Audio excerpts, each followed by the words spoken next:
Olá, meus amigos. Agora nós falaremos sobre o princípio da dignidade da pessoa humana. O princípio da dignidade da pessoa humana pode ser caracterizado como um princípio de natureza transcendente, quase que espiritual mesmo. Isto porque ele não nasce da norma positivada, ele não nasce de uma convenção social. Pelo contrário, ele é algo imanente ao homem, à natureza do homem. E na história humana, quem dá início ao respeito ao homem como sendo digno por si mesmo de respeito e de um trato que não o faça ser mero objeto, é no cristianismo. É o cristianismo quem tira o homem de uma condição meramente biológica, comparado até aos outros animais, para então elevá-lo a uma categoria maior, dizendo: você é diferente, você foi feito à imagem de Deus e por isso mesmo, por si só, merece respeito. Nós vemos a defesa desse homem como digno na obra, por exemplo, do Marquês de Beccaria, em que ele fala que a liberdade deve ser vivida como tal, em que o homem não possa ser tratado como objeto, mas sim como pessoa, tá certo? Então, essa qualidade da dignidade, ou esse princípio da dignidade da pessoa humana, ele acaba por trazer uma nova compreensão do homem. E como o homem também passa a ser o centro onde gravita a interpretação jurídica, a formação das normas, nada mais natural que vê-lo do ponto de vista da dignidade e não somente como um objeto. O Miguel Reale também ele traz um entendimento interessante. Ele diz o seguinte: o homem, ou o princípio da dignidade da pessoa humana, ele se estabelece no homem porque o homem ele é um ser que é e que deve ser. Em outras palavras, os animais irracionais, por exemplo, são entes que apenas são no tempo e no espaço e não têm condições de estabelecerem outros objetos de conhecimento na sua vivência. Eles apenas estão no tempo e no espaço. O homem não tem condição de agregar, de estabelecer outros objetos de conhecimento e pautar-se por eles também, pautar inclusive a sua conduta. Isso só o homem pode fazer. Pautar a sua conduta, claro, do ponto de vista de uma análise racional e não apenas de uma mera repetição psicofísica.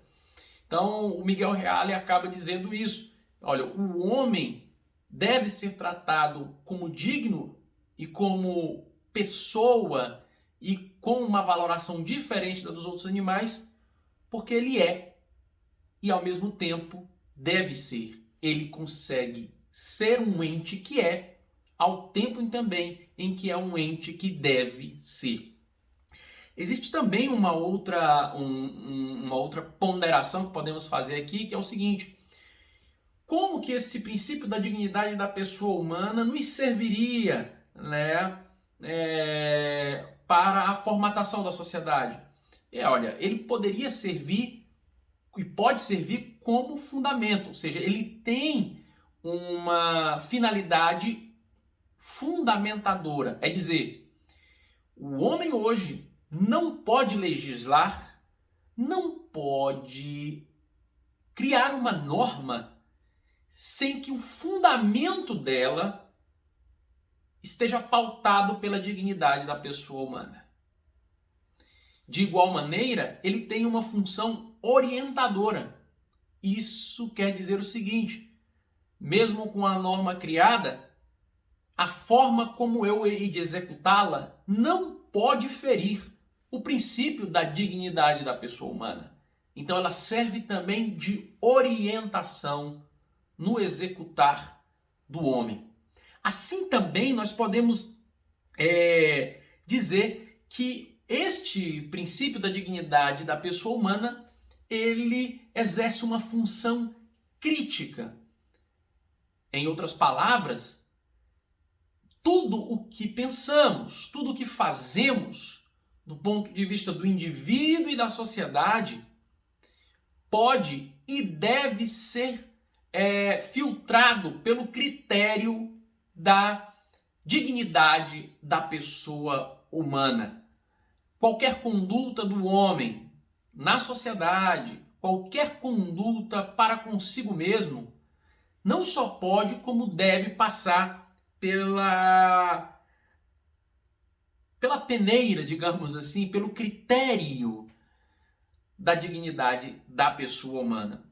Esse princípio, ele é um princípio que é pré-determinado. Ele é um princípio que radica entre nós, como eu disse no início, muito antes mesmo da Constituição existir, das leis positivadas existirem. Ele é uma condição natural de todos os homens, de absolutamente todos os homens, sem distinção.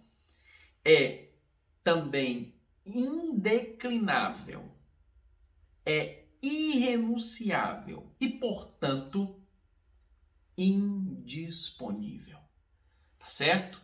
Ficam aqui estas considerações sobre o princípio da dignidade da pessoa humana e mais à frente comentaremos outras nuances, porque acaba que muitas pessoas acham que isso é um assunto sem qualquer mérito, mas do ponto de vista, por exemplo, da discussão num direito penal internacional, de um processo penal internacional, do combate ao terrorismo, o critério que não se pode perder de vista é o princípio da dignidade da pessoa humana. Mas existem doutrinadores que dizem que mesmo este princípio pode ser relativizado em determinados casos, como eu acabo de falar, no combate ao terrorismo.